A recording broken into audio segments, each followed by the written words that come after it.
Welcome back, ghouls and ghoulettes.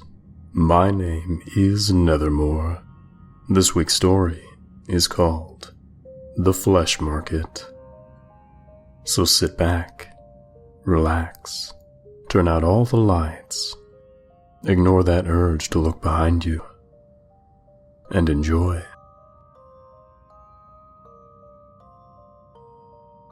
Have you ever visited Edinburgh? Beautiful city, no matter what time of year you go. The castle that sits at the center of the city is awe-inspiring. Looking down on the surrounding area from the mount, the peaks and valleys of the land have resulted in a city that flows with the landscape. Streets that surround can be steep, with the numerous sprawling alleyways even steeper. It's here that we find the flesh market close. It could be mistaken for any other darkened causeway in the city. It sits among the shops and tourist traps, relatively non-threatening, and can be used as a shortcut to get down to the station if you're in a hurry. The name has been justified, though some point out that flesh markets were a local term for butchers, and others suggest it's a hangout for women of the first vocation. These are incorrect. There is a market on the close, but flesh is not the product. It's the currency. Market hours are dusk until dawn, and the entrance fee is one mouthful of your own blood. Prepare a glass and progress down the alley. As you get halfway down, swig from the glass and spit it against the wall. The blood will bubble and spread across the wall, coagulating into a hardened scab. This will then start to flake and scatter. A rather anticlimactic door will be revealed beneath. Stepping through is disorientating, as logic will tell you that you're stepping into a building. But the space you're stepping into has no walls, with darkness shrouding the edges. It is at the penumbra that a number of stalls are set up, run by individuals who look like market traders from across the globe, from Arabian merchants to Cockney grocers to New York street con men. All of their clothes are spattered with blood and offal. These figures will entice you to come speak with them, and will gesture to numerous signs around their stalls regarding the sales they are currently having. Upon approaching one of the stalls, they'll start to pressure you to make a deal with them. You're certainly welcome to do so, and the products that are available are certainly worth consideration.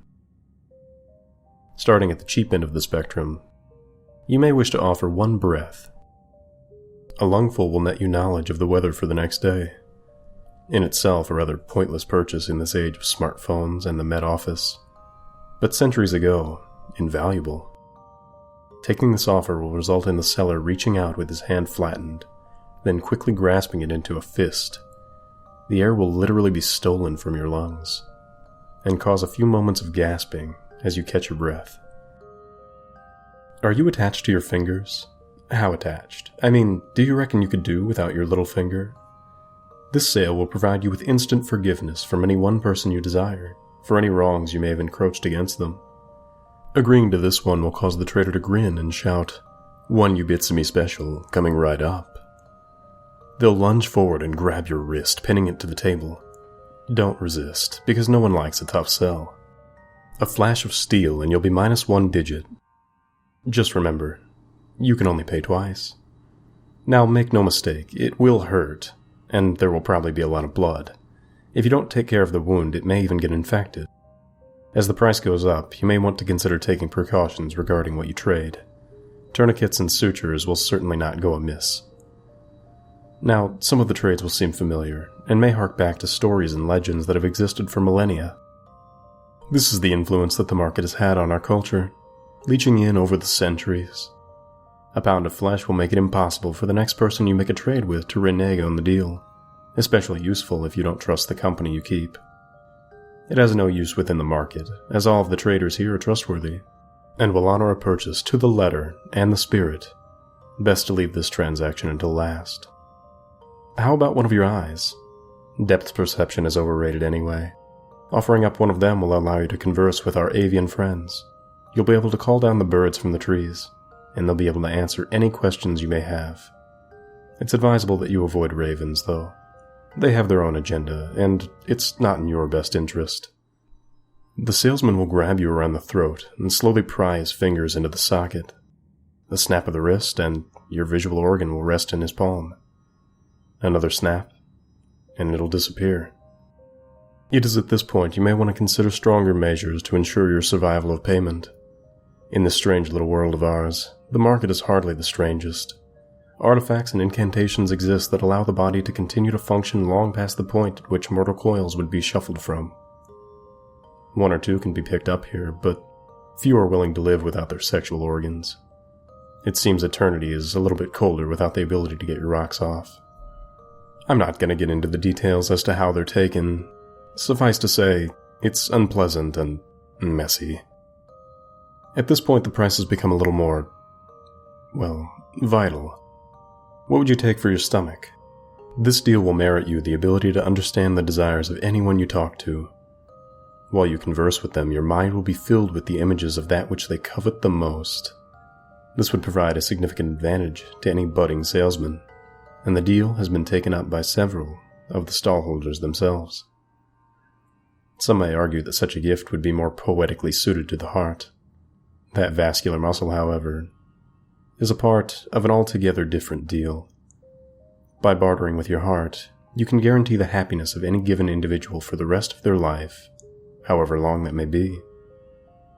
The removal of these types of organs can be significantly painful, but the dealers will allow you a moment to prepare yourself, before they will produce a short, keen blade. One practiced swipe later, and they will be digging into your tissues. They have unnerving accuracy, and a level of cleanliness that rivals any surgeon. Now, it is acknowledged that in some places, once the deal has been sealed, a buyer may have a second thought, and may want to back out. This is not one of those places. Most of the contract is left unspoken, but you're expected to have done your research. The buyout clauses are killer. Whilst most of the body can be put on the table, there are limitations. The fact of the matter is that the brain is the seat of sentience, and cannot be fully placed in. I say fully. There was one individual who offered to lobotomize the part of the brain that holds memory as part of the deal. The problem is, he can't remember what he received in return. I hear he suffered from night terrors for the rest of his days. Now at this point, I offer a warning. Up till now, I've detailed the price list for your own body parts. Whatever you do not attempt to purchase anything in the market with the organs of another. Every figure in the market will stop and stare at you, and the one you attempted to defraud will scream, "That is not yours to trade." Whatever it is you've tried to barter with, that body part will be taken from you as punishment. A very literal eye for an eye. Despite whatever theological perspectives you may hold, offering your own soul will elicit the same result. There have been many theories postulated for this response, but the honest answer is, we just don't know. The market has been trading in blood and bone for as long as civilization has existed, though the entrance has moved from city to city. Many have visited and shook hands with the butchers, though not quite as many got those hands back. A smart man would wonder how it is these individuals are capable of honoring the deals they broker. A smarter man would ask himself why his body parts are worth such a high value in this economy. Just understand that it's supply and demand. As long as there are fools willing to supply, you needn't concern yourself with who is doing the demanding.